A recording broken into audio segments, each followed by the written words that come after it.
up, everyone? It's Tom Hayden here. We're here for the Week 2 recap show with Jax and Matt. What's it called? We also got a bonus tournament I'm doing, the Joe UX9 tournament. I'm going to do it. It starts at 7 during the show. So we're going to get that. Like, we're going to battle that. I got to send this Twitch stream to the Discord. So while I do that, Jax, say what's up to everyone. What's going on, everybody? Hope you're ready to recap a late but still here Week 2 of the CPDL. And Matt, say what's up to the people. What's going on, people? Like Jack said, better late than never, I always say. Yeah, so we did this Thursday because I wanted to make sure all three of us were on. I didn't want to have the first week me being like, we're all going to be on the show from now on. And then the second week, just do it without one of us. Like, I like having these two here. They're very integral to this show.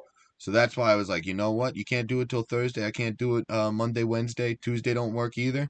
Fuck it. We doing it Thursday. So sorry, we already missed some battles. I should have updated the PowerPoint a little bit, but I haven't updated the PowerPoint since yesterday or 2 days ago, I think it was. So the PowerPoint might not have all the battles that are done, but it is what it is. So I just sent it in one Discord, sent it in the Champions Path. I'm gonna send it in Jin Furies. I'm gonna send it in Barstool Game Time. Nice shirt, by the way, Tom. Thank you. Right, I got it at the Big and Tall store I work at. It's got, I don't want to take the shirt off too much, but I'll show you a little. It's got this like jean lining too. It's like a nice lining. It keeps me nice and warm. I was going to say, you better be careful. TOS. Yeah, no, what's it called? No male nipples. No female nipples either, but no male nipples on Twitch. I can't like put on a jersey and take it off or something. I can't change shirts while I'm on stream, which is something I would just like do because I think, I just look at it as very casual. But yeah, I got to be careful of that randomly do and not even realize. Yeah, like just randomly change my shirt. Say, oh, I want to put on an RJ jersey because the Knicks are playing now. Like that's something I could totally see myself doing. So I got to remember that rule. All right, wait. Let me So I just sent it to the Twitch. Let me log out of Twitch on here and here. I'm gonna go to Battlefly too. Pull up Battlefly on a screen. So I got that ready. And I think we're ready to start the show though. Are you guys? Let's get right into it. All right, I'm not sure who's here yet, who's not. I can't see the viewer count right now. Oh, viewer count says 0 viewers, but Yama's in the chat. So what's up, Yama? So yeah, we're just going to start now. We got the YouTube recording going, and everyone will join when they can. So for the first battle, we got Snom versus Andrew. Andrew ended up taking the victory 2-1. Huge victory for Andrew. Like, absolutely amazing victory for Andrew. You love to see it. I hate to see it for Snom. Snom's my moderator on this channel. I absolutely adore Snom. But yeah, no, this was a great battle that we didn't get to see, unfortunately. What's up, KJ? So yeah, the notes I have on this battle were pretty funny. So Andrew reached out. I said, hey, you got any notes? Game 1 went as planned. Game 2, Snom adjusted really well and kicked my ass. Game 3 was a close one, but I pulled it out because of Carbink and Pult. I led Pult and Ludi all 3 games because I thought it was because it was the beast lead I had. So I think he means best. He led Crocodile and the Silvally game 2 and 3. So love to see it. And then the notes I got from Snom. I think by the kills you could tell what happened. Really close game all around. He always led Pult Ludi, and I always went with a different lead. So that we made a couple good reads. We both made a couple good reads, but I don't remember anything special other than Carbink didn't kill 9 tails with Power Gem. Hey, what's up, Fox? Manual air horns. But, alright, what's it called? So that was a pretty cool recap of the game. Let me go to the match stats, too. I should have had this pulled up before. But let me pull up the match stats, see if there is anything special here. Jolt, KJ. Actually, I don't see the match stats. Alright. So I'm scrolling up. Maybe I think I scrolled up too much and can't find it. But yeah, this was a real interesting game. I definitely recommend you go checking out the match stats when you're not live on Twitch. And let's get right into the next one. So I'm not sure. We split up the games into 4. All right, sidebar. Everyone, sidebar. Matt and Jax, time out. I'm talking to the viewers real quick. Sidebar. So we split up the games, and I don't know who's covering whose game. I'm not looking at the message right now, so we're just going off the fly. So we're going into... All right, time in. Behaney versus Jam. Who's covering this one? Jax is. Let's go! Jax, take it away. Like, I've got the list sitting here waiting. Like, I don't know which one is coming up. I don't know which one's going up. It's on the schedule. We're in the order of the schedule. All right. So this was a really close match. I loved watching this match. Both of these guys play really, really well, They're so and good. they have their plan and point of changing mid game down really, really well, which is awesome. So game one, Behaney got the insta kill on Entei with the Diggersby, which Uh-huh. was huge because it gave him the mon advantage for game one. And then the rest of game one was pretty much controlled by Blastoise on Behaney's side after he had the Pokemon advantage. Even at the end, when his Blastoise covered the fact that um, he had Psychic Things on what's that Pokemon? Not the Shinx, but its evolved form. I can't remember it. Wait, which one? But he had Luxray. Luxray. Yeah. He had Psychic Things on that Ah, to so good. specifically take out the Nidoking, but he didn't end up showing it because the Blastoise was able to take out the Nidoking because it didn't die at the end because it was a thick Blastoise.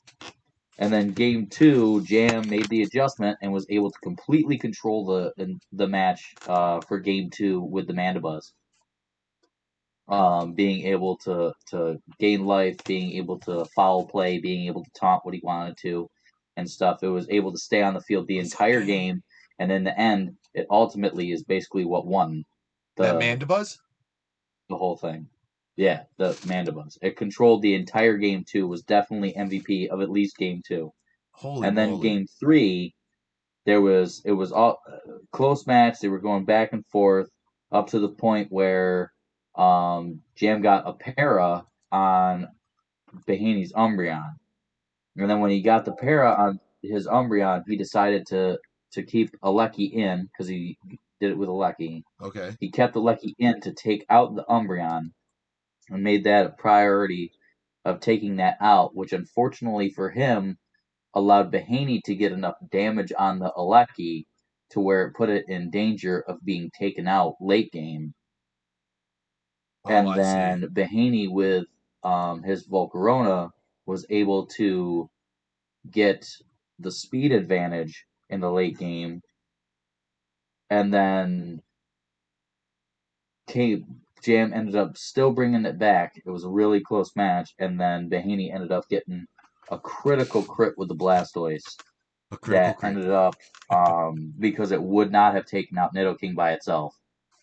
Ended up basically one-shotting the Nidoking, giving Behaney the Pokemon advantage at that point. Sylveon just couldn't hold it in, and ended up costing Jam the game. So it was a really unfortunate way for that one to end because if it wasn't for that crit, everyone knew, including Behaney, because he admitted it on his end, because I watched it from both streams, that if that crit didn't happen, he was done. It was over with. So that crit was huge, and we've seen it before. Crits happen. We've seen it where people miss moves that aren't 100% accurate, Heat wave. and stuff like that. So it's unfortunate that was ended up being the third game and what ended up ending the match ultimately. But still, both these guys played really, really well, and it was level all the way down. So both of them have no shame in winning or losing that one. It was that good of a game. Oh, I love those. I love those. Oh my God, Jack, that's awesome. So you could go check this out. I'm not sure if Jam streams or not, but you could check this out. Yeah, he does. Oh, so yeah. Oh yeah, you said you watched both streams. So done and done. Yep. So what's it called? Go check out both people's streams at JGM at bhaney_27 and go watch this before it gets deleted because this was a great battle. So yeah, air slash. Yeah, Jam said he streamed. So I don't, am I following you? I don't know. I can only add friend when I'm on here. So I got to make sure I follow you so I get those notifications too. But oh my God, Jax, thank you for that recap. And let's get right into the next one, which was you versus Arceus. And Matt, I'm guessing you got this one. So take it away, my friend. Yeah, so I tried to write a lot of notes down. Well, not a lot of notes, but some notes. the first thing I wanted to make sure that I put out there is, I guess Darmanitan is broken because it once again picks up another freeze. And I'm watching this game and I'm like, did he really just freeze it again on Torn? Game one. So I felt like that was a huge part. What a way to start off the game, getting a freeze on something like Torn. Speed control for Jax proves definitely costly for Arceus in game one. Um, once Jax was able to pick up the speed control, I felt like it was GG's from there, especially getting the freeze on Darmanitan. The Darm Gallavantula lead was really well. I mean, he did that very well with Gallavantula getting the speed control. Game two was something very important that Jax mentioned during the stream, was saying calcs matter. Yep. And it definitely does, because during that match, there was a flare blitz from Darm with an electro web on Gallavantula to stop Mimi from setting up Trick Room. Oh shit! And I felt like that was something that Jax might have calced maybe 1 to 50 times in his sleep. And, waking up early in the morning, you're like, you know what? I think this should do it. And it did. There was no roll. He guaranteed it was going to OCO, so you have to respect someone that's able to prepare mentally that way. And then obviously at the end, Choice Specs and DD expanding force kind of cleans up game two. So Jax is on a roll right now. I believe he has went 2-0 in his last two matches. And Jax has taken rare form. That's what I really have written down for his game. I fucking love it. Let's go. All right, dude. And Jax, you got anything to say before we move on to the next one? No, I mean, I did. I spent a lot of time calcing different options for that match because I knew Arceus was going to be. He also did. Yeah, he was gonna be well prepared and stuff like that. So I did as much as I could to kind of prep for it, and it ended up working out. Let's fucking go. You love to see it. You hate to see it for Arceus. Go watch this on either of their streams. Great freaking battle, and let's get right into the next one, which is one of my battles. So I wrote this down while I was shredding paper today at work. All right, boom goes the dynamite. Let me get this. That's the omelet, KD. Look at those cue cards. Dang. Oh, week one was not a 2-0 for Jax. Dun, dun, dun. Tutti took a game. So, Jax, wait, what's your overall record? I'm 2-0. But in battles. Game one I used a priority move in Psychic Terrain and lost. Ah, you hate to see Oh, yeah, never mind. That you know what, that all kind of... Yeah, so you won game two and then game three, but that game one, if you did not go for that priority move, the game, I felt like, would have been turned on its head. Upside down. Insane in the membrane. Insane. Got no brain. All right, let's get into KJ versus Wheeze. So game one, we see the Morgrim and the P2 for KJ versus the Mamoswine and Meowstic for Wheeze. You love to see Mamoswine. All right, so turn one, Meowstic fake outs a P2. Morgrim fake outs the Meowstic, going after it. So Meowstic already got its fake out off. Perfect. Then we see Mamo superpower the P2, and it gets a huge critical hit, bringing it to red. So that was awesome for awesome turn for whose stream did I watch this on? On Wheeze for Wheeze. All right. Toxapex then comes in for the Meowstic. Morgrim taunts a Toxapex slot. Meowstic then KOs a P2 with his superpower. Cavalier comes in for the fainted P2. Wheeze double switches Lando in for the Mamoswine and the Meowstic in for the Toxapex. KJ also withdraws his Morgrim for his Lando I.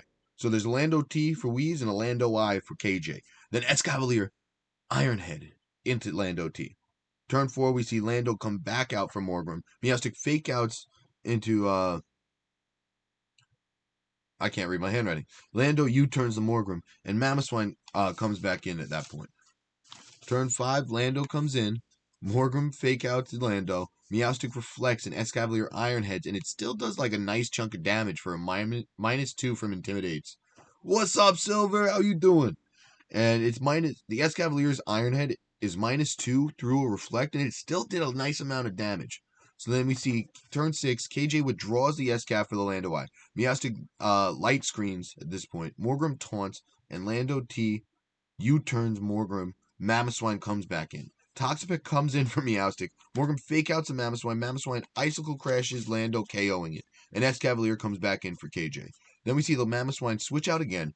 Morgrim foul plays the Lando, which I was like, oh shit, that's good. Let's go! What's up, kid? Yeah, I'm so happy to see Silver and Kid in the chat too. Everyone in the chat. I'm so happy to see everyone in the chat. Like, streaming to no one sucks. So streaming to you guys is so much fun. All right. So then Toxapex comes in for Meowstic. Morgrim fake tears the Mamoswine, which I was like, oh shit, too. Mamoswine icicle crashes Lando, KOing it. Oh yeah. So Mamoswine switches out for Lando. Morgrim foul plays the Lando. Toxapex Veno shocks Morgrim at this point, KOing it. And Escavalier iron heads, KOing Lando. Then Mamoswine high horsepower is Escav doing more than half. Escavalier iron heads Mamoswine barely missing the KO. And this got very long and drawn out at the end. It was just like a very long battle towards the end when I felt like if oh, let's go. So everyone check out Silverstream tomorrow. But yeah, I felt like it dragged on at the end because Wheeze wanted to play it super safe. So I respect that, but I feel like if he high horsepower the next turn, I even wrote Mamoswine high horsepowers KOs. Oh yeah, we got to announce Otani. Wait, Otani. If Otani wins MVP, I win my bet because of Joe Slapaho. Dude, this format is sick. It really is sick, man. But so we see Wheeze take game 1. Wait, when is Otani getting announced? When is the AL MVP getting announced? Can one of you guys keep me updated too if you find out before me? Jackson Matt, am I there or am I on an island? You Are guys you there? Yeah, so all right. I wish I could lie to you and say, yeah, I'll let you know, but I don't know what the hell you're talking about. I figured you're talking about baseball. AL MVP, I need There Shohei you go. Otani to win. I bet $50 on it or plus 2,200. All I know is that the Braves won the World Series, and I'm very, very happy for my friends down in Atlanta. I didn't even think I know that. All right, so let's get into game 2 after Wheeze takes game 1. Oh my God, Kid Ninja just subscribed. So we're at 96 out of the 100 till a Vivid Voltage giveaway. So let's fucking go. All right, Hitmonchan and P2 come in for KJ versus the Crobat and Meowstic for Wheeze this time. Then KJ switches out P2 for Escavalier. Meowstic fake outs the Escav slot now. Crobat Brave Birds KOing Hitmonchan. Turn 1. They're announcing NL right now on MLB Network. So Joe Slapaho, I'm making it your job to keep us updated. I don't got a TV in here, bro. I'm in my staircases right here. I'm in a little Harry Potter closet. All right. So then we see P2 come back in for the fainted Hitmonchan. Meowstic reflects. Crobat Brave Birds the Escavalier doing like 60%, which was nuts. Escavalier iron heads the Crobat and it barely misses a KO. Then P2 Trick Rooms. Game changed. Right when the Trick Room came off is when I felt like KJ took it over.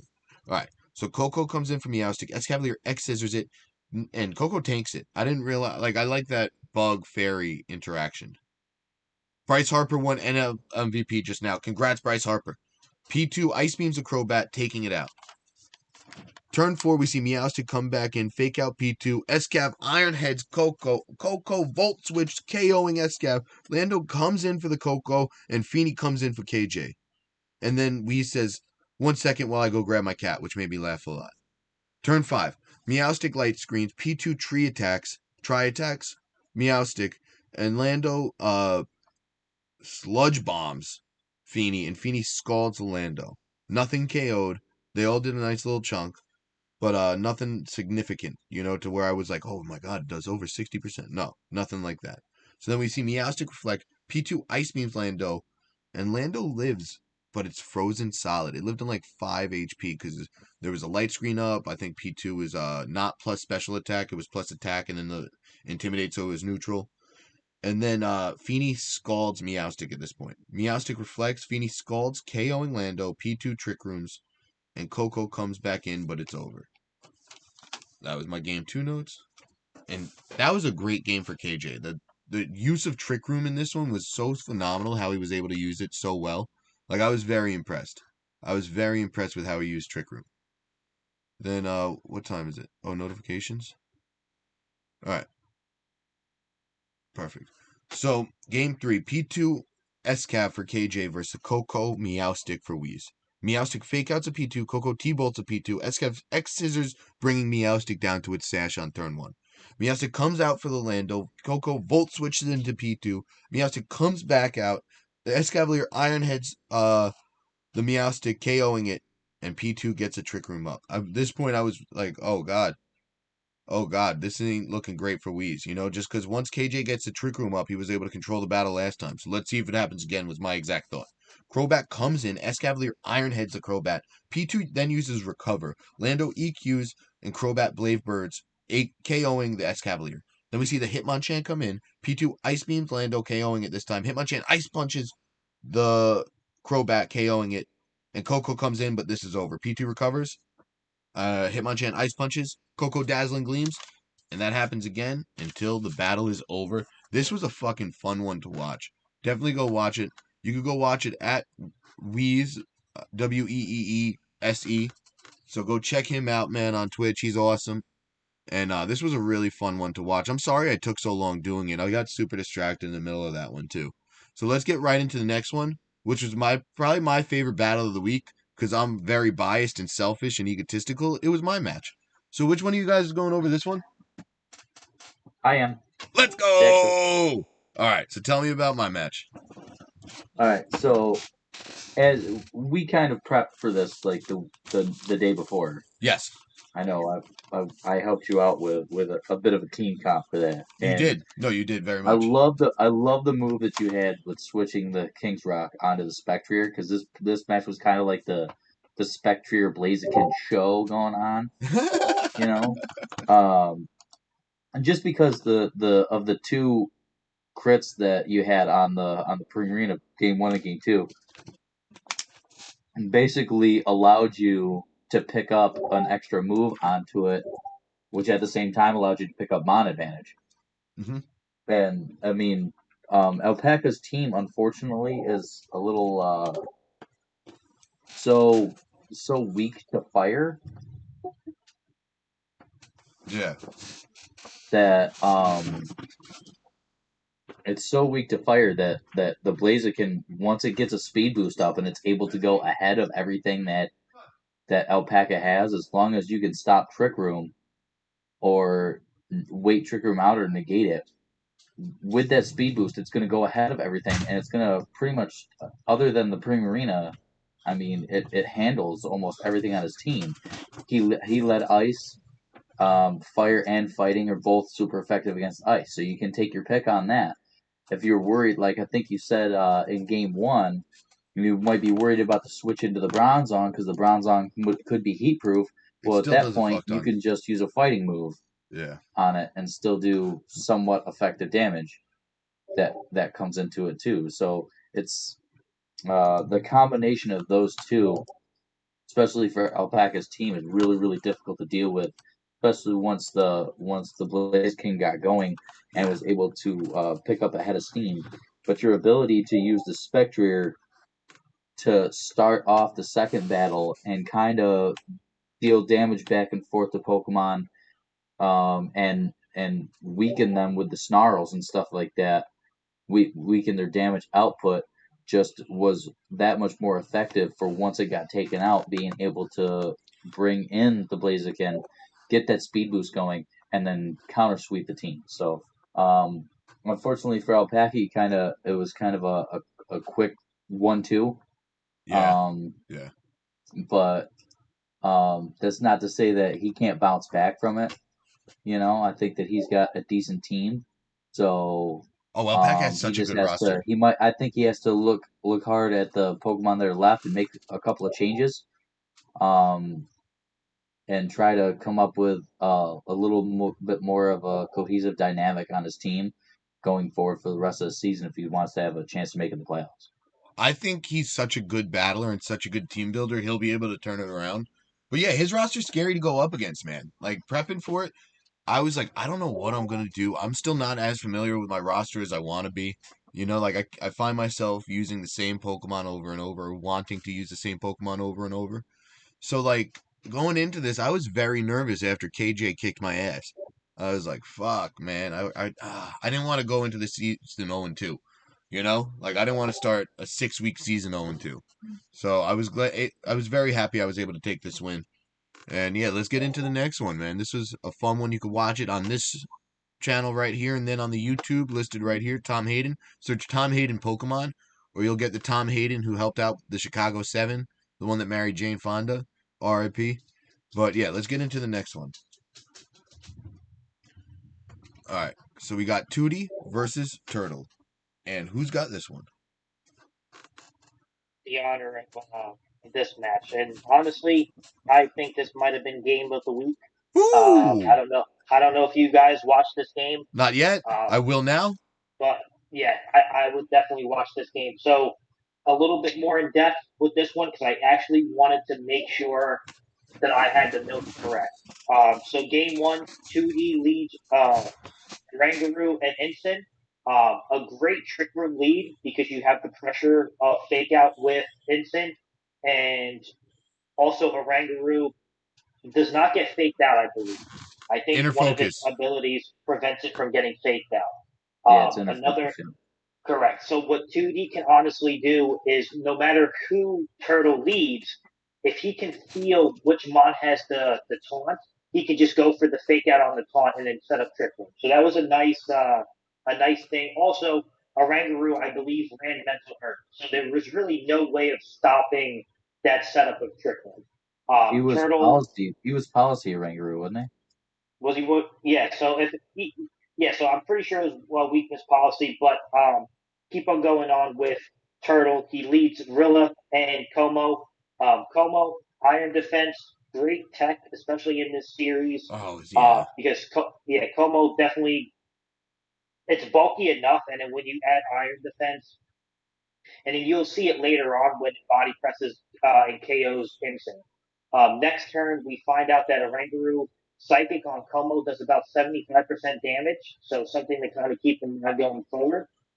We see Fungus, which is the unevolved form of Amoonguss. It makes an appearance in Game 1. It was a huge switch in for Tootie. A lot of good switching out in Game 1. Both competitors were trying to catch one slipping, and it was definitely interesting to see that because at the end of the day, it was all about positioning in game one. If you were able to get the advantage that way, also when you're in trick room, the main thing you want to do is protect and constantly switch out to kind of stall them. So it's up to the trick room user to guess if it's going to be a switch in or if it's going to be a protect. Because if you catch someone switching in, you could potentially get some chip damage. Yep. Needle Queen, Earth Powers gets the critical hit on Fungus, but it lives on 1%. On 1%. I'm like, okay. I mean, Needle Queen gets the critical hit. I know, ground attacks don't really hurt, grass mons, but the fact that Fungus lives on 1%, then 2D ends it with a Zen headbutt to Needle Queen, leaving Rilla in a tough situation, and that's how game one went. So 2D takes game one. Game two, same lead for Tootie, and why not? It worked for him. Turtle then leads Como and Rotom Watch. Again, Orangaroo, you're going to set up the trick room. Why not? So yeah, we do see Orangaroo is carrying weakness policy, but the body press from Como and a switch in for Rilla leaves Orangaroo weakness policy rendering meaningless. The weakness policy goes off, but Orangaroo never does anything with the weakness policy because Como automatically, kills it. So then you see a spore shown by a fungus, but wait, Como has its overcoat ability. Yep. So that's a great counter. So it's not, you can't status Como at this point. Yep. Life Orb Metagross with a Zen Headbutt does nearly nothing with 2 Iron Defenses by Como. Como ignores Rage Powder because of the ability, something 2D puts in the memory bank for Game 3. So Como shines bright in Game 2. It seems like Como in Game 1 and Game 2 is something that needs to be prioritized on 2D side, and something that has to get its iron defenses up for Turtle to in Game 3, Turtle then leads with the same lead from Game 2. 2D then sends out a Rangaroo and Serena. Obviously, Serena stops any priority moves, So once again, something for Rangaroo to go ahead and get up Trick Room. So I hope you guys are seeing a pattern because in all 3 games, Tutti was able to set up Trick Room. And it came down to Turtle to be able to position himself in a good spot for him to not get swept in Trick Room. Because it's very easy to get Trick Room set up and then get swept if you're not playing it. So it seems like Turtle going forward, whoever plays Turtle, if you're going to get Trick Room up, you have to be prepared for Turtle to stall him. Yeah. Yeah. Power Whip, Oko's Rotom Wash, turn 1. Oranguru once again sets up Trick Room. However, Turtle takes advantage of setting up Como with Iron Defense. So when you're setting up Trick Room, you're not attacking the other Mon. So Como is going to sit there and set up Iron Defense, and now Como is already +2 in defense, so it's bulky. We see Suicune come out for Tutti, in which Rillaboom handles Suicune. I question on why Tutti switches out Metagross and not Suicune for Rangaroo, but I'm sure he has an answer for that. Turtle takes game 3 with a good maneuvering in Trick Room. Tutti, I'm very surprised because he is 0-2. He's a really good player, but has a tough schedule. Both Tutti's opponents are 2-0. So Jax, who beat Tutti back in week 1, and now Turtle, who beat Tutti in week 2, are both 2-0. So that's, Tutti, I think he's going to bounce back, but the first 2 weeks were definitely, he's going up against good players, but that's what I have for this game. That sounds like a great match. I can't wait to watch this. Calling it game of the week is big. Big. Oh, I think I did watch this. No, I didn't watch it. I watched Turtle's stream last week, not this week. Yeah. So I got to go back and watch Turtle's stream. Check it out at Eternal Mania, I believe it is. Fucking love Turtles. Yep. All right. So let's get into the next one, which is one of my games. Again, I was taking notes at the law office while I was copying paper today. Like, I was on the copier, like, with the Twitch up, while the shredder was, well, not the shredder, the scanner was, it was a scene. I was making myself laugh. But all right. So KD versus Yama, game 1. Yama starts by saying, I'm colorblind. I can't tell which Silvally is which. Oh my God. Jolt, say hi to everyone. We got a special guest on today's show. I didn't want to put him in the title in case he couldn't make it on, but we got Jolt in the show. So Jolt, what's up, my friend? Hello, I just got to the hotel and I joined as soon as I could. Let's go. So wait, do you want to talk about Yama versus KD? Did you happen to see this match? Oh yeah, that was like the only match I could see. Let's go. Perfect timing. What serendipity. All right, take it away, brother. So yeah, opening the match, I felt it was very interesting because Yama last week he was bringing like a different set. This week he had the same Comfey, I think it was Calm Mind for giving Drainikiss set up Comfey, which was the same thing. Then he brought a couple of other things that I felt like they were kind of good. I just didn't see them working in the matchup, but that was just me. And they ended up doing a lot of stuff, like the Vaporeon. I was like, what are you going to bring Vaporeon with? I saw the type of Coco. I was like, okay, this is going to be like Discharge or something. But the Vaporeon ended up like defense, like Stall Vaporeon, which I thought was interesting. Tornadus, which was a little bit more offensive, which I found interesting, with like the Nasty Plot and the Sludge Bomb and stuff like that. I was surprised there was no like Hurricane or Air Slash, but I got it because like Icy Wind for speed control and all that. And then Regidrago. Regidrago's is strong in the non-max format because he's doing a fairy type or like a steel type. Everything's gonna get smacked by Regidrago. It's just that strong. And then opening up game 1, Yamalo with the Vaporeon, Coco, I believe, and then Kayla with the Meowstic Indeedee. And Meowstic Indeedee, E4 spam is very hard to deal with because, like, without a dark type, it's just hard. And plus, you have, like, fairy moves like Dazzling Gleam or, like, a good stopper like Meowstic, which can, like, fake you out. Then it's going to be very hard to deal with. And that was, I felt, a very good lead into Yama's team because he didn't, like, have anything to deal with it. Yeah. It also had the Meowstic was carrying Trick Room. So, like, if the Tornadoes came, they could Trick Room and force some threats. So I feel like each person had their go-to strategy in this match, and for Yama that was the setup strategy. For KD that was just like raw power output damage because like none of his stuff other than the Meowstic was really set up really. Jolt, And you're then first crushing game, this right now. Yama got smacked. I'm not gonna say like he got smacked, but like Yama took a loss pretty hard, I think, in the first game. Oh god, what am I saying? Okay, No, my I bad. agree. No, you're crushing it right now. I love how you just came on and were like, "Oh yeah, I got this. I know exactly what I'm going to talk about." And you, holy moly, amazing. But Take it away. yeah, Yama kind of got like on the back foot because his game plan was a little more passive than KD's game plan. So Yama got put on the back foot because his team wasn't bulky and he was trying to play that bulky game, Yeah. which was like very unfortunate for Yama. And then Katie kind of just got to blitz right past him. Also, Prim got energy ball, which Yama did not know Didn't. because he was setting up for Vaporeon in game, and he was banking on the Primarina not being able to hit him hard. Yeah. But when the Primarina pulled out the energy ball, I was like, oh yeah, that's a thing. I forgot about that too.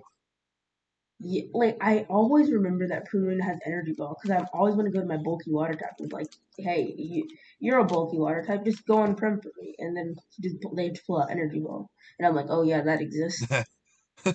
They get they really gave Prim all the coverage moves. Right? That Yeah. thing's strong. But yeah, that was Kate Yama kind of just got excited because of Katie's E4 spam. Game two, The E4 Yama came out very differently with the Comfey. It was the Comfey Coco lead, I believe, and that was better because like Comfey's been a really big thing for Yama. Like in the 3 weeks we no 2 or 3 weeks we played, Yama's played. Comp has been a really big thing, just setting Huge. up with calm minds and stuff. Journey Kiss is priority. I think even over Fake Out, I think the same priority as Fake Out. I think it's So if you're +7. I fast, think it's above Fake Out. yeah. So like you can beat Fake Outs, and then like Synthesis goes before like everything aside from Fake Out, so you can just heal yourself up 50% in Sun.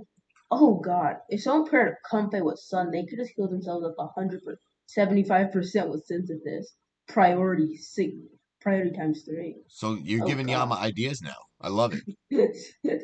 I just thought of that. But yeah, Comfey really just got out, started calm minding, and Katie wasn't able to break it. I felt like the thing Yama needed to know in game two was what was Silvali's type. Because Silvally is just scary Yeah. because it gets a lot of coverage, and if you don't know what that type was, multi attack is 120 base power physical move, and that could be any type in the game.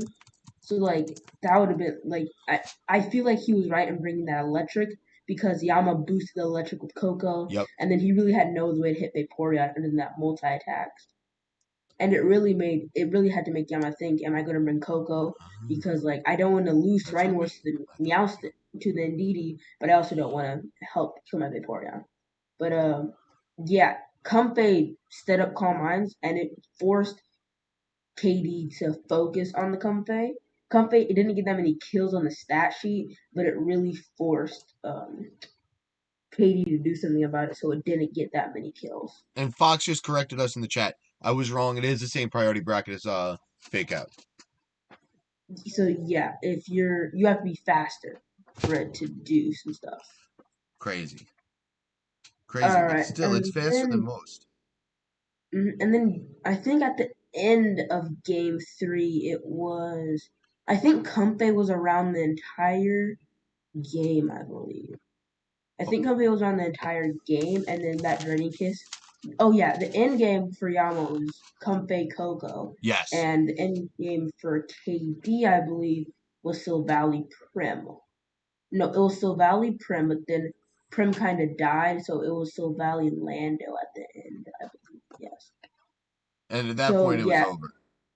yeah, and then Comfey just Journey Kiss did its thing, kissed the opponents. They swooned for Because it was Comfey's +2 beauty at and that point. glory. It was just +2 draining kissing. And there's nothing KD Yeah, could do. yeah, and that was just game two over with. Both of them had pretty like dominant wins in the both game two series in like the two games. I was like, what are they gonna do? Because now both of them know what the thing they have to look out for. For Yama, it's that Psy spam, and for Yeah. KD, it's the Comfey. Yep. And then game three, Yama brought Torn, Comfey, Coco. It was something torn Vaporeon, Comfey, and Coco, I believe. It might have been the Ready Drago over something, but I don't think. And then Katie had Entei, Prem, Silvally, and Indeed that game. And that game was just size spam for a big part. It was not size spam, terrain wars for a big part of it. It was like for like a couple of those turns, it was, in the mid game, it was just like most of them wanted their terrains, and I was yelling at my screen for like I felt like they should do something, and then I was yelling at my screen for them like to do it, and then I realized, oh yeah, you shouldn't be doing that because they're actually right, and I was like, oh yeah, you shouldn't be doing that and stuff. But yeah, in the end, Yama ended up winning because Katie kind of let his terrain go a bit. I feel like Katie wanted to let his terrain go because he wasn't really getting anything out of Indeedee, like switching in, switching out.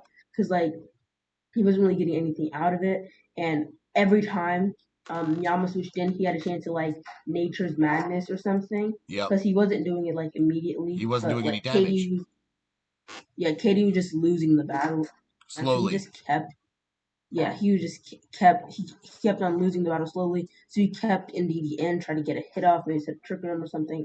I don't remember. And that was, and I feel like that was the best play he could have made because he needed to get something out of Ndidi at that point. Yeah.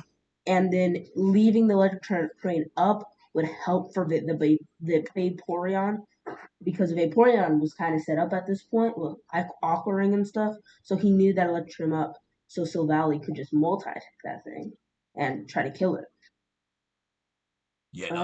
Um, This was an impressive battle for both coaches, I gotta say. Like, a really impressive yeah. battle for both coaches. And then I don't know if Katie had Protect on Still Valley because Protect on Still Valley would have No, been he didn't. big. It was Grass Pledge, Iron Head, Multi Attack, and we knew the fourth move too, because he set the swamp with Grass Pledge. Yeah.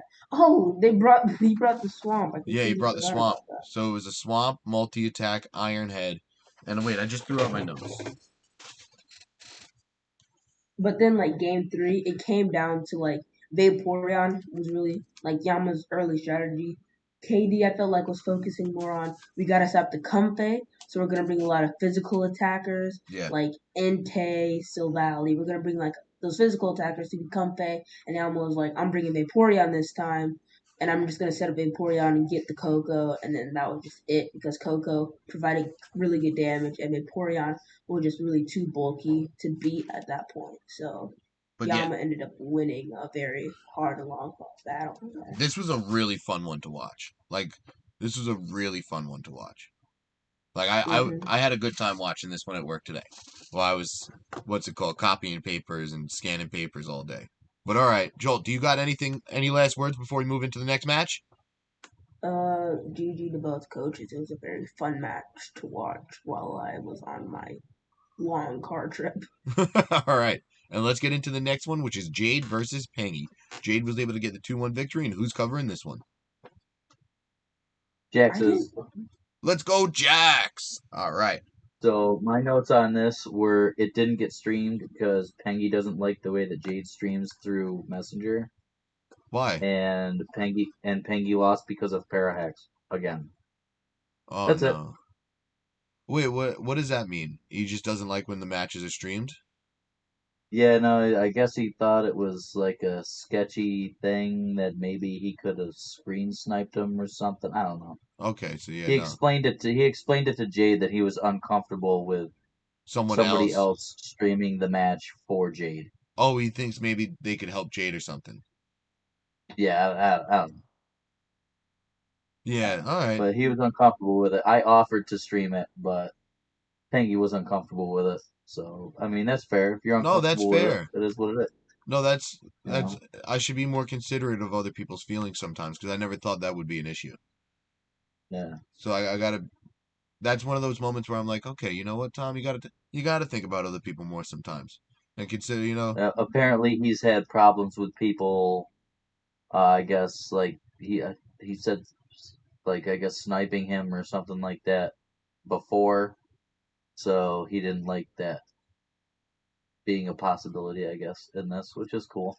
Yeah, no, Yeah, But it's exactly. unfortunate, but like I understand. Yeah, no, yeah, exactly. sad that it didn't get streamed, but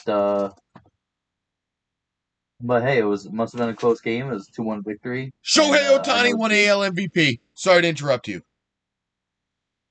What Woo! happened? Shohei Shohei Ohtani. Ohtani got AL MVP. Dude, if he didn't get MVP, dude, I would have like boycotted baseball. Unanimously. Oh my god, my cousin wouldn't shut up. He said, "Put your mortgage on it." I only put $50 on it. 1,100. Let's fucking go. Holy shit. All right, Jax, I'm sorry to interrupt. No, you're good. It's just unfortunate we couldn't see it. I know it was a close match. It's super unfortunate that Jade said it apparently came down to Parahacks again, which I know really kind of crippled Pengy against KD in week 1. So, Yeah, but they've come back. it happens. It's all a roll of the dice this game. All right, so let's get into the next I'm one. super surprised to see Pengy 0-2 though. Yes. No, that's Yeah. very surprising. Very surprising. All right, let's get into the next one, which is Weeble Wobs versus Fox. Foxes, I guess. And who's got this one? I actually I covered this game. Let's go, So Matt. so let's take a look. So this game went to 3 games. Fox game 1 leads Togekiss and Chandelure. Weeble leads Jellicent and Khan. I definitely like the Jellicent and Khan lead. Turn 1, and this is something else that you can kind of put in the back of your head for someone playing in this type of series. Double protect by Fox to cancel out the fake out. I always like to double protect in certain situations to kind of read what the other person wants to do. Kind of see if they're trying to go aggressive right away, trying to look if they're trying to set something up, or just trying to knock you out in the first go. Turn 2, Chandelure picks up the Oko on Jellicent, and then Weeble forfeits game. Yeah, so I'm not sure. I want to reach out to Weeble and ask him what did he see that he did not like in game 1 that made him go ahead and quit? Because the game was still kind of wide open. And you kind of just gave Well, Fox the game. I think it was reliant on him getting Trick Room up with that Jellison. And once after the double protect, he eliminated the Jellicent completely. He's on the back foot big time with all of his other mons because the mon that he brought in was slow as well. Yeah. So if you Yeah, know that if you know you're cooked because you have no mons that are going to outspeed anything that he does, he conserved all information. He had nothing going into game 2 or possibly game 3 if he just let it go right there. so that That's kind of what I tells think Fox. happened. I'm No, not that's No, exactly what. yeah, and you're definitely probably right. I guess my only caveat to that is that you give that information to Fox. Now he knows the next couple of games that his mods are faster.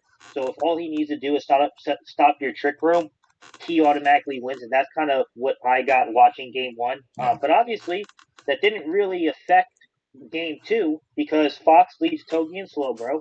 Weeble then leads Rotom and Khan. A nasty plot from turn 1.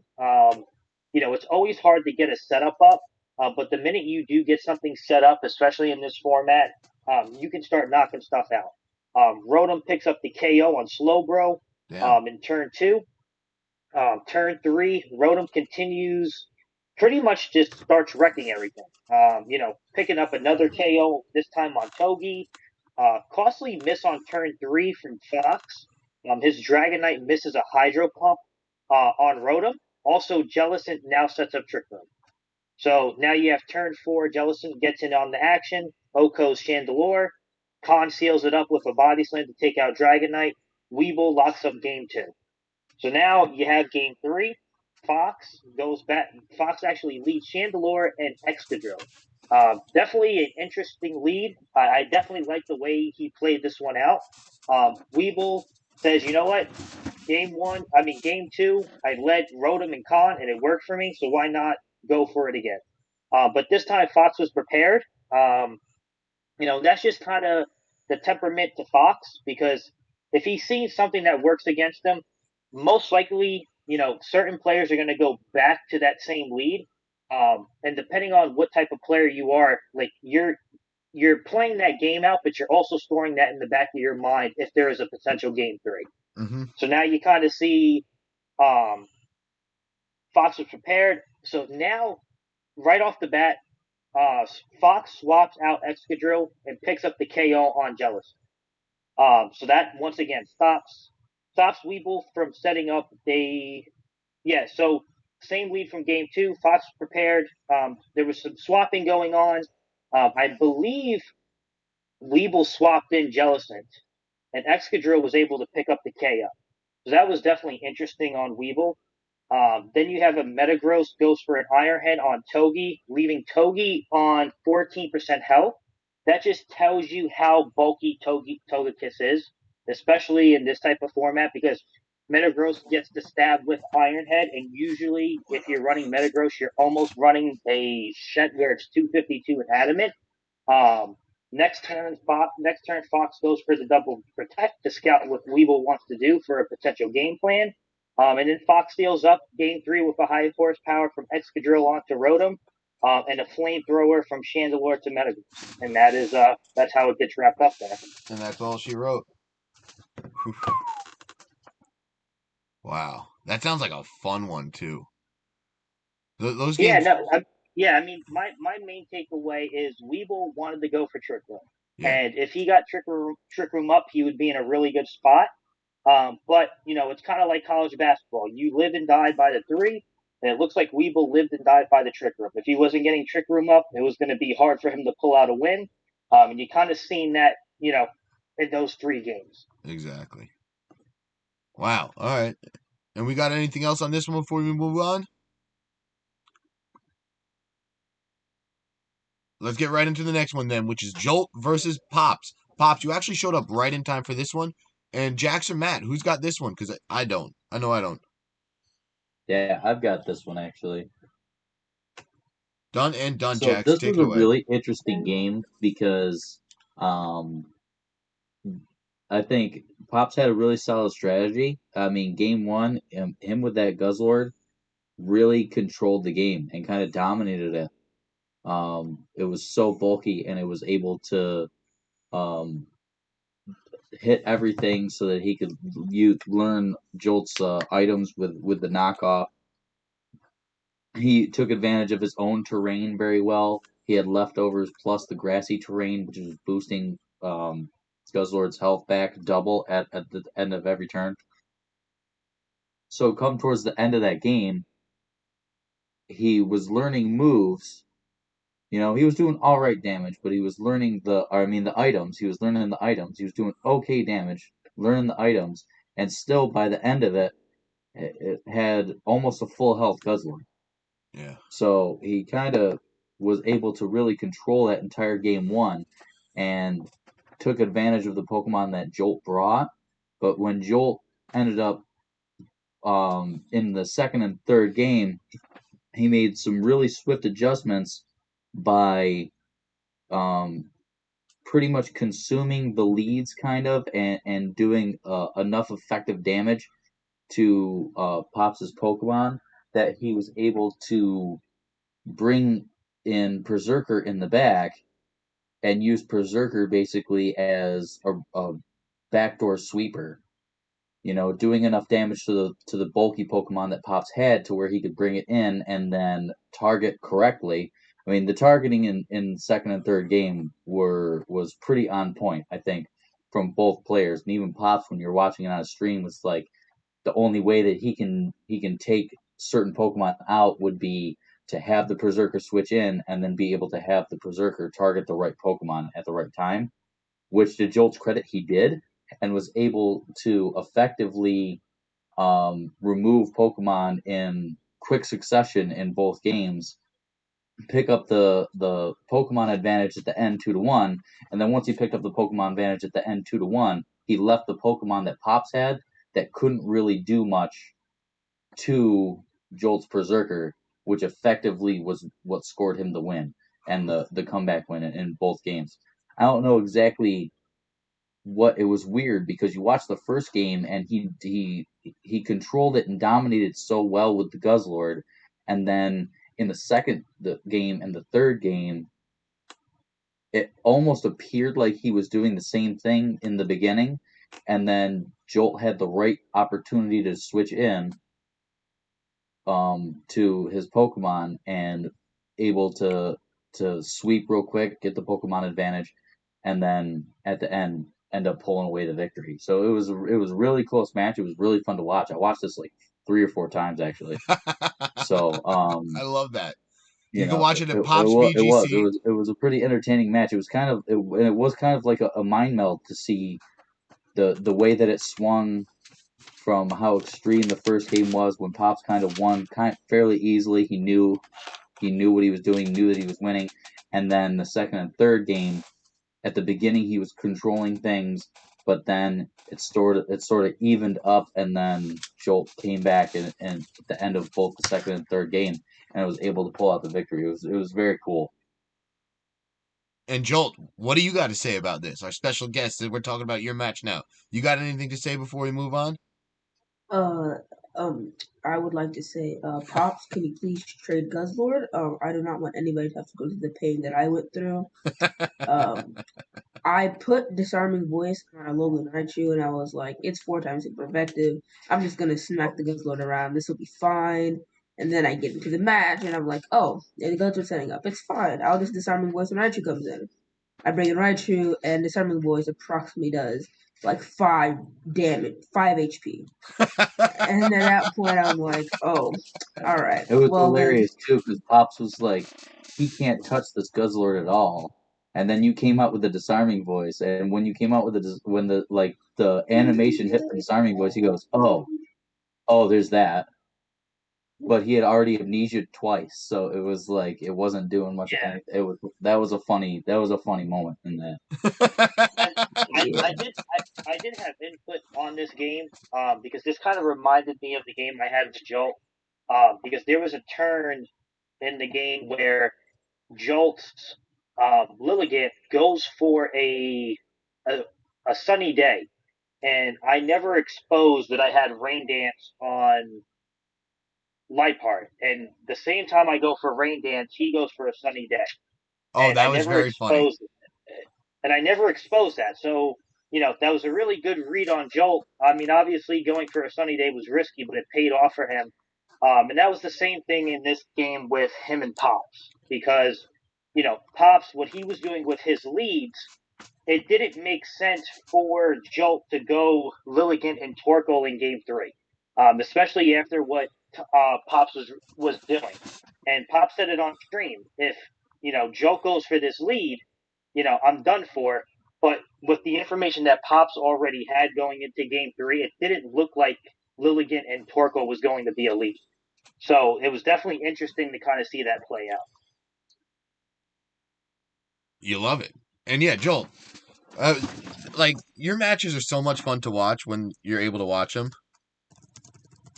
There. So, whenever I play Mons, my whole strategy going into it is the back end is what's going to save you. Like if your back, if no matter how good your end is, most likely a mon in your front end is going to die. You're gonna have to switch that mon out. It's not gonna be on the field that entire time. So my strat, like every time I go in, I'm like, all right, what's my back end? Is my back end like good enough to like actually win? So like when I lost the first game and I was like, oh, I need Berserker because of play rough. I put Berserker in the back because I was like, what if he doesn't lead Guzzlord? Then he like Yeah. knows Berserker is for the Guzzlord. Yeah. And I was like, if that's the case, I could just switch in Berserker or let something go down because I believe I led Electric Rising Voltage spam that game, or I think I led Sun or something. And I was just like, if he leads the same thing, I can handle it because like Torkoal dealt with Rillaboom and Scizor pretty well. Scizor was the only thing that stopped Berserker, and Berserker dealt with everything else on the team. So I could just switch things out. And Grimmsnarl was like the great pivot point for me because I could Thunder Wave and Reflect and Light Screen to protect the things I was switching in. So like it was just like it was a very hard match because I had to make reads that I normally don't like to make, but I guess it paid off in the end. Yeah, and Gunk Shot. Gunk Shot was very cool to have on that too. Oh yeah, Gump Shot. I was super scared of the Lele. All right. I've got like And yeah, that ended up being really clutch because you being able to take out that Lele was a big turning point. Being able to take that because that's a lot of effective damage that was on his team too. yeah. All right. So, guys, are we ready to move on to the next one? Yeah, I think we're almost done with the recaps. Yeah, I'm having a blast though, so I don't care how much this time takes.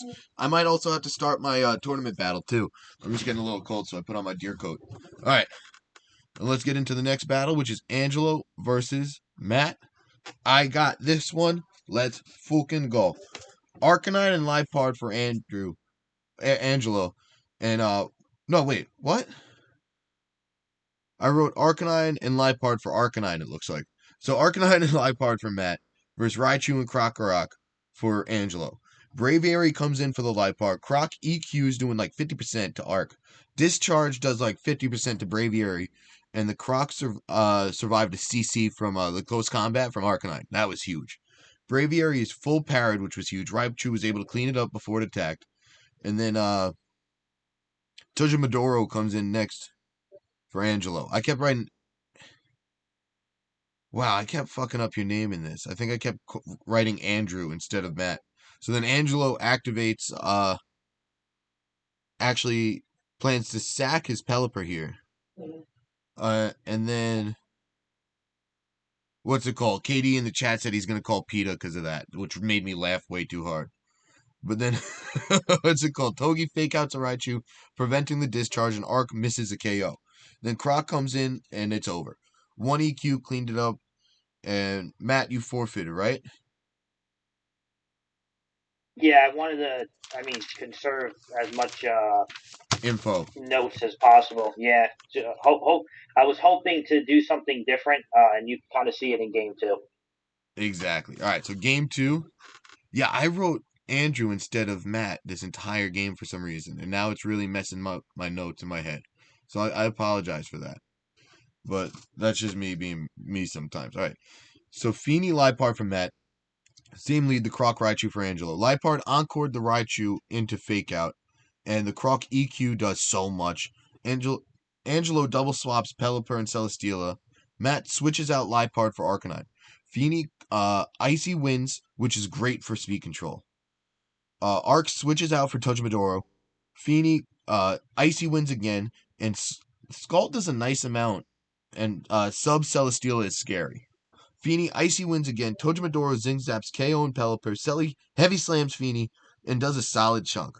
Lipard comes in for Feeny, and Tojimadoro spiky shields. Both Pokemon attack into the shield and get hurt. Croc comes in for the Raichu. Tojimadoro fake outs Lipard Sunny Day. Yeah, the Sunny Day confused me at first. And then we see the Celesteela Leech Seed.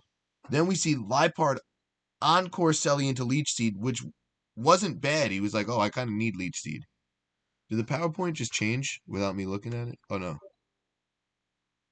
Yeah, it did. Oh, well. There were always that white bars, and I was just not paying attention. All right. So then, yeah, into Leech Seed. Croc EQs and double KOs the Tojimadoro and Lipard.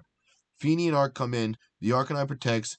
Croc EQs KOing Feeny. Croc EQs KOing Arc. And Angela wins 2-0. Dude, this was a crazy battle, man. I thought this one was like a really fun one to watch. I thought you played well, man. I thought you did. You know, even though it was 2-0, like the score doesn't always reflect the funness of the battle, in my opinion. So yeah, Matt, you got I mean, anything to say? yeah, Angelo He's is so Angelo. good. He's a really good player. Going through prep, I felt really comfortable with what I wanted to do. The choice scarf on Crocodile was the only thing I was not anticipating, but it makes sense now. Yeah, yeah. But then at the same time, I don't think I prioritized what I wanted to do in game 1 because looking at Air Balloon on Raichu, if I go for a fake out with my Lipard on Raichu, he would KO his own Raichu. And I felt like that would have been a difference in game one for it to be a little bit closer than how it looked in game one. Game two, at that point, I felt like I just needed to change up the lead. But if I would have went with the same lead, I think I would have made the better play. But hats off to Angelo. He made me pay for not making the smart play. And I think Jax kind of said it Yeah. too, where it's like, I can't believe he's letting Raichu live. And, at first I didn't really understand it. But then going back and looking at him, like, you know what? If I take out his Raichu, he doesn't have Oh, that lightning rod to prevent my Toga tomorrow to attack his Celesteela. Knowing Celesteela was going to be more of a stall tactic, it wouldn't be able to get up the substitute. And at that point, without if you're not able to set up substitute with exactly. Celesteela, I don't know what else it's really doing at that point. Dude, that Selly is scary with sub. Like, that was a scary set. Like, it really was. And yeah, Jolt, I know you won season 2 was no, season 3 with Celesteela on your team, right? Or am I wrong about that? All right. I did win season 3 with Selly, I believe. Yes. Yeah, so dude, And I really like the Leech Seed because Leech Seed is my favorite set because I'm a dirty stall. I like stall Selly. Um, but yeah, I really like the Leech Seed because you can just do Leech Seed, Protect, and Selly's so bulky that if you get a kill, you can like raise one of your defensive stats, making it even bulkier. and making unkillable, which is what Angela's trying to do with the Pelipper Kingdra next to it, with everything he has around it, the Lightning Rod with Raichu. He's really built a good team. And then Croc really deals with a lot of its weaknesses too. Like all the Pokemon that hit Selly hard, Croc can hit hard. For the most part. So it's cool to see how Angelo built his team. And yeah, this was a fun one to watch. I highly recommend it. And do you guys got anything before we move into the last one? Negative Ghost Rider. All right. Anti versus Bum Trash Garbage. Who's covering this one? So I was covering this. Yeah, I was covering this one. There was no. So this game wasn't streamed. But I reached out to Anti to kind of get his thoughts.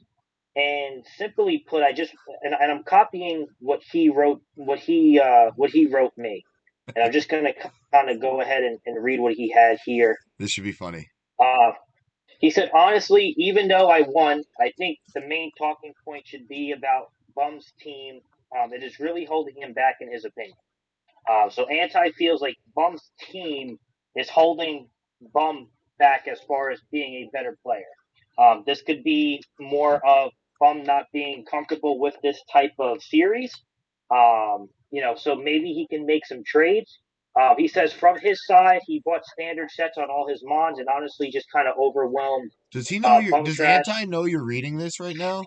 You told Anti you were reading this live, right? Yeah. I mean, Okay. from his side, he brought standard sets and Elmons and honestly just kind of overwhelmed them with some offensive pressure. Cart one shot has Ensign. His cart one shot Bum Trash is Ensign, which was pretty interesting. I want to know what move he did, and then he pretty much everything else that he brought. So sound like Cart sound like the MVP of that game. But at the same time, I believe Anti said that he is still ass, and that was his last remark. No, don't say that. But yeah, so that's what it comes down to. But from right now, what it feels like is I think the team that Bum has is holding Bum back, and that says a lot because I know Bum is a good player. I think we all know that Bum's a good player. But I think what he may need to do is kind of during the bye week, kind of look at different mons that can work his style of play and kind of go from there. Because I think he's trying. I think he may be thinking a little bit too much into what he wants to do instead of him just kind of going back to basics and doing what works for him and what he feels comfortable. Yeah. Yeah, you're right. No, oh wow. So that's so cool that we have, like, I mean, what I'm saying you're right to is assessing your team over the bye. You know, like that's such a good thought. That's what I was saying. You're right too. Like everyone should really take this bye week to assess their team, what they need, what they don't, see if they could pull the trigger on any last minute trades. Wow, that's interesting to think about. But yeah, no, I gotta watch more bum trash garbage games. He was really good last season. I know what's it called. I got Inteleon Lipard. I was able to, beat him last season with that. But I remember it being good. Uh oh, so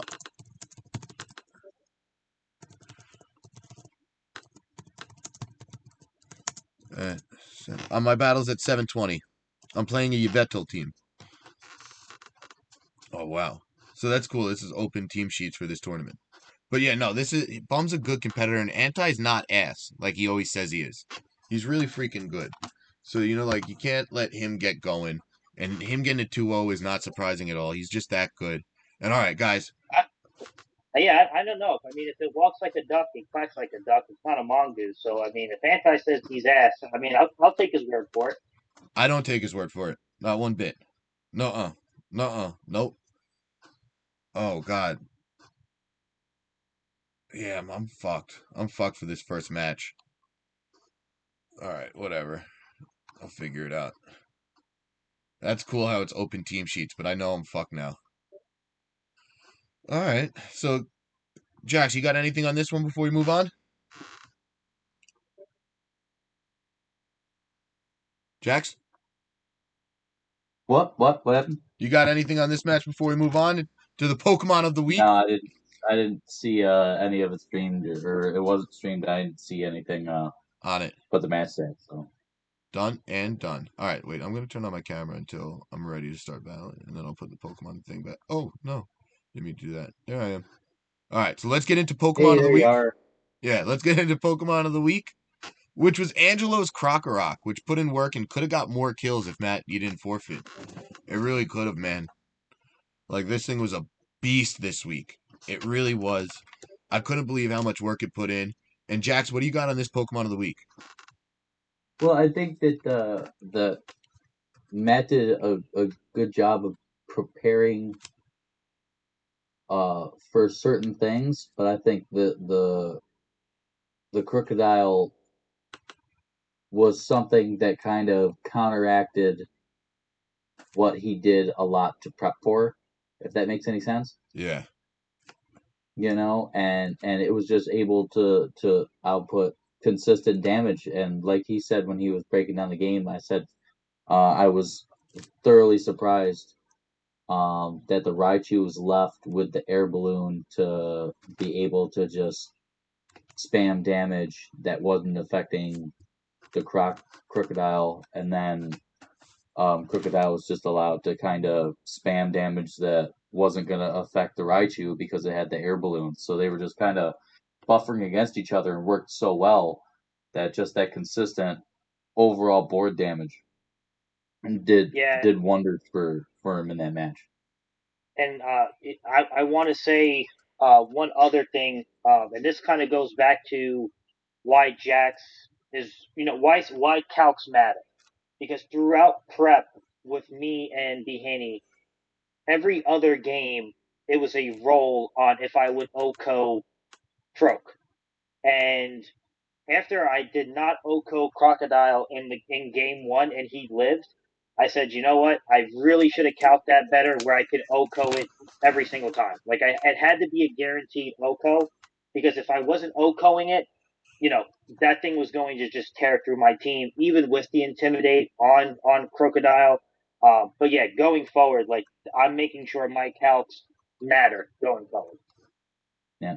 They always giving some from something to be able to take care of something like that when you know it can work like that and do damage like that in a match can be definitely key.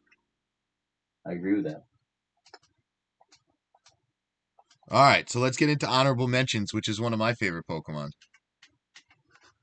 All right. Oh wait, I didn't pull up the PowerPoint. Boom. Actually, two of my favorite Pokemon, Como-O and Blaziken.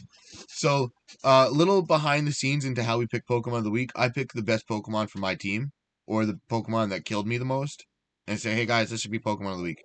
And Jax and Matt make fun of me when they're like, "Oh, you picked another Pokemon from your match," and then they give me the real Pokemon of the week. They're like, "No, this is actually who probably should win." And we all came to the conclusion Angela was that Pokemon this week, and Tutti was a close second with that Como-O. So congratulations, Tutti, for the honorable mention. Congratulations, Angela, for the Pokemon of the week. Turtle had the Como, by the way. I'm an asshole. Not Congratulations, Turtle. Wow, I'm an ass. I'm sorry. Thank you, Jax. Yeah, no problem. And just saying, by the way, it was actually really close between the Blaziken and the Crook. Okay, I mean, I that think makes me feel a little better. the only reason that Crook took that was because it would have had the opportunity to They have had way even more more kills. kills and more damage output.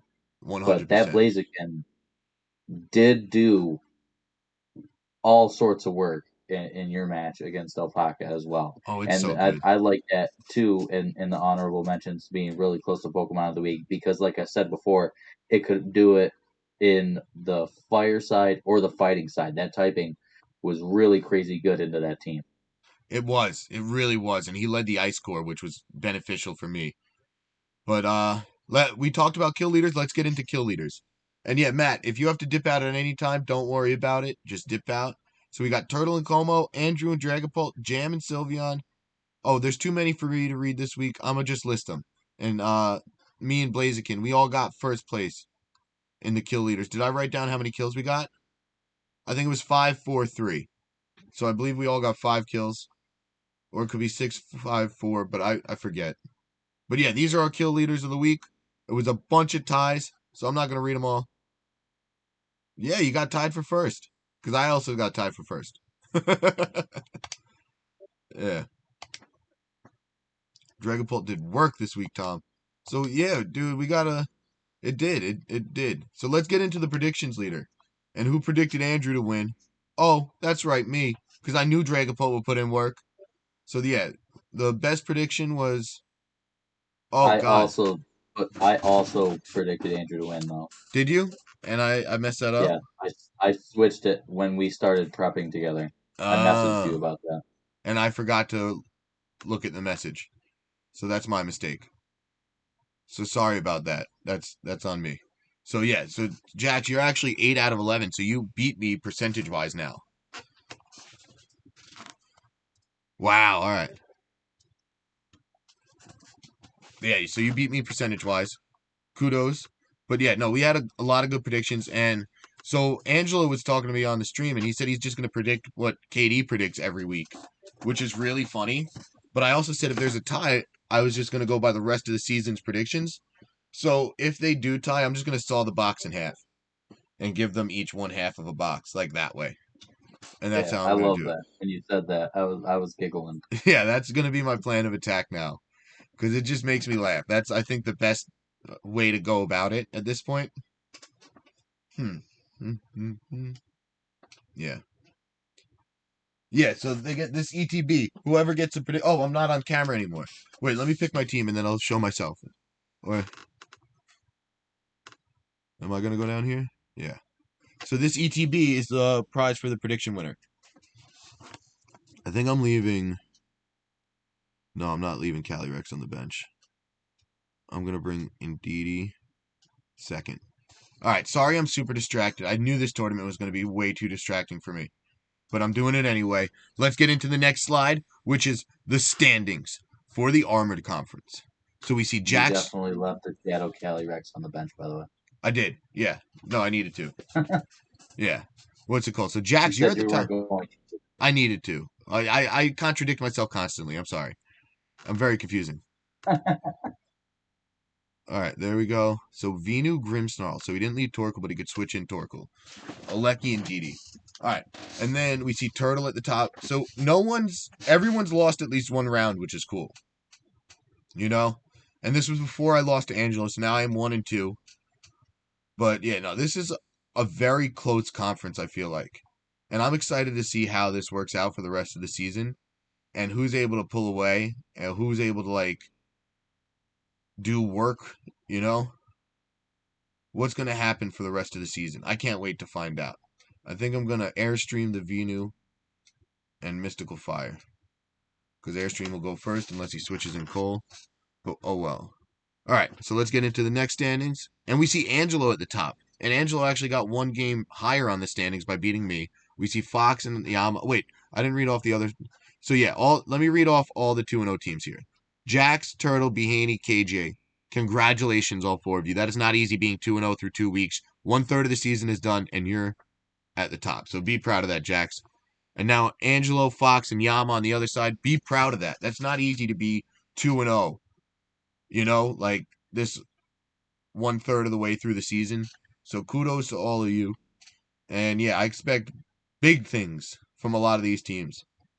I'm excited to see how it plays out. And he's Dynamaxing Venusaur.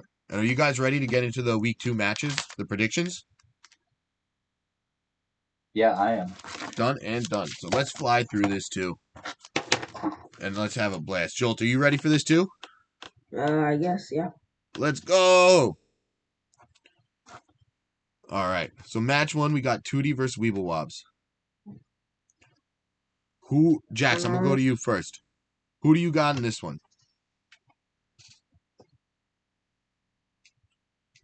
I am gonna go with Tutti. I think that he, after two losses, is going to be out for a vengeance. He needs to pick up a win. And I think that he's going to bring something that will give Weeble some problems, and you're going to have to see if Weeble can make some adjustments mid-game and be able to pull it out, or if Tutti can come with a solid plan that just ends up finally getting them to pick up that win. I think this might be the week Tutti gets the win. I really do. I wouldn't be surprised at all. I'm also gonna go with Tutti. I just feel like Ensign goes crazy versus Weeble's team, and I feel like Lady Drago is just a very strong mon in this format, so I'm gonna go with Tutti. And that makes 3 of us. I'm also going Tutti. And it's nothing against Weeble Wobs. I think he just has a hard schedule. Like, I always feel bad picking up against people, but I got to stop feeling bad. It's just the way it is. You got to pick against 50% of the people every week. So, yeah, I think we're all picking Tutti. The Incineroar goes hard. The Incineroar is going to be tough to deal with, especially if you get, like, the counters out of the way. But let's get into the next one, which is Wheeze versus Pops, which already happened, right? Or did I make that up? No, it didn't already happen. I don't know. Some of the matches already happened. We're doing this late. But I think I'm going Wheeze. If it didn't happen. I might have watched this one live. I think I watched this one live and forget who won. I think that's what's going on here. I'm gonna go. Pops won. Oh, it already happened. Yeah, Pops won. I was there live. I was watching it on the train. That's what happened. Amazing. All right. So on to the next one. Pops won. Congrats, Pops. We got Alpaca Jade. Alpaca. I'm picking Pops for that, by the way. All right, Pops. And Jolt, who you got in this one? Alpaca Jade? Yeah. I'm going to go with Jade. No, if it's nothing against Alpaca. Like Jade he's gone to the finals like last season, and I think for the past 2 seasons, I think he's gotten to the finals, and I feel like this is just his year to win it all. So I'm just gonna go with Jade for this one. Like not even looking at matchups, but like Regieleki goes hard, and you're teaming that up with like other things. So just gotta go with Jade. I am also going Jade in this one. And Jax, who you got in this one? Yeah, it's going to be a sweep for Jade, I think. Yeah. And it's nothing against Alpaca again. Like, when we pick against you, we just got to pick against 50% of the people. And then the next match is Tom versus Angelo. I got it wrong. And Angelo was able to get the 2-0 victory. And we will talk about all the matches that happened next week on the show. And boom goes the dynamite. Oh, I got the crit, so that's why it's boom goes the dynamite. All right, and the next match is Turtle versus KD. Jax, who you got in this one? Wait, did I miss you? Did I miss yours again? Oh, I already went. I lost to Angelo. Oh, yeah, that's right. Well, all my predictions are already in the thing, actually. Oh, they are? I might be going against my predictions. Oh, so I'll go by those then. I didn't send mine in there yet. I'm doing mine live on here. Who is this one? KD Turtle? Yeah, I'm picking KD. I picked Turtle. And you're picking Turtle? And Jolt, who you got? I feel like I'm gonna go with Turtle because the lower 9 tail just does a lot in this matchup. Yo, Turtle's good too. Turtle's really impressed so far. All right, on to the next one. Andrew versus Yama. And I got Andrew. Sorry, Yama, but I got to beat Yama in High Roller, so I got to pick against Yama. Because what's it called? It's Yama week for me. I don't want Yama to get his confidence up if he plays Andrew first and wins. No offense, Andrew. Well, Like when that. do you guys play? Don't you play Yama before he plays Andrew? Probably. I play him Sunday, 8:30 p.m. Oh, So I don't know. never mind. I'm just gonna go Yama here. Yama's my perfect partner. So like he has the That's scary. genius on his side. That's very scary. All right. Uh, I'm gonna go with him because like his team, I thought it was bad, but then I got smacked in prep mob, so like Now you I'm don't just know what to think. gotta go with him. All right. Yeah. And Jax, who you got in this one? I went with Yama originally. Done and done. All right, let's go. It's Yama week. Next, we got Cinderace. Oh, no. We got Jam versus Matt. All right. Oof. I don't know who I'm going to pick. I think I'm going Jam in this one.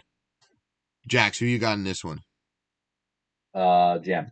I went with Jam. And Jolt? I'll go with Jam as well. A clean sweep for Jam.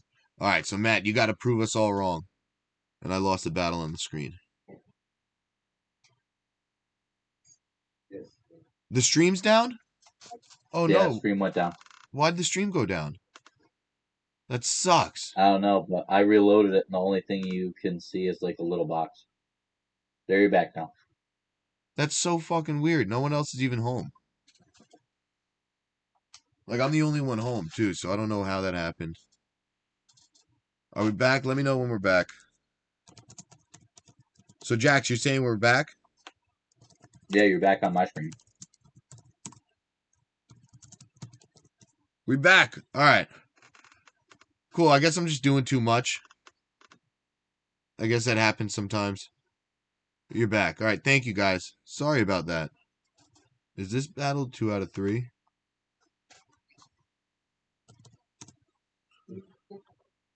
Yeah, it is a best of 3. All right. So I'm playing this dude again. All right. Let's get into the next one, which is Snom versus Bum. I'm actually going Bum. Because I feel like Snom's going to be a very popular pick. I'm going with the upset here. And Jax, who you got? I went with Smurf as well. And Jolt, who you got in this one? I forget. I'll go with Snom. Done and done. Yeah, this should be a good one, too. I don't know if that one's going to be streamed. And then the next one, we got KJ versus Anti. I'm going KJ in this one. And he's really impressed me so far by kicking my ass. It really was impressive. It really was impressive how he kicked my ass. He fucking handed it to me, man. It wasn't fun. So I'm definitely going KJ in this one. And Jax, who you got? I went with Anti. Done and done. And Jolt, who you got? KJ. Just like KJ's matchup is just better, I think. I do too. All right, next one we got Behaney Fox, which already happened. Oh, it did. Oh god. Yeah, I forget who won this one too. I think it was Critical Hit. So then we got Arceus. No, Behaney won because Fox missed an air slash. That's what it was. Right? I thought there was like a one play that was like, oh my god. It wasn't a critical hit. Okay, it was that. So then we got Arceus versus Pengy.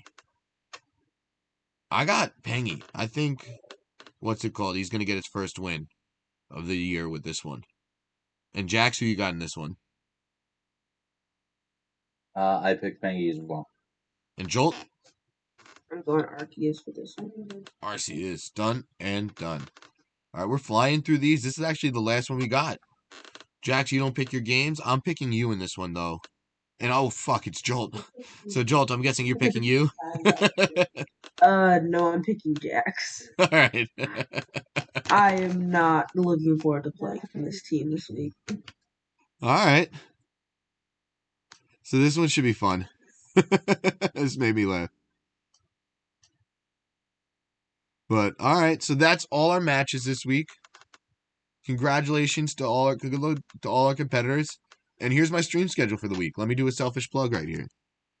So you know what? I think I'm just gonna Astral Barrage. Don't forget to put in the stream right now of the tournament that you're doing.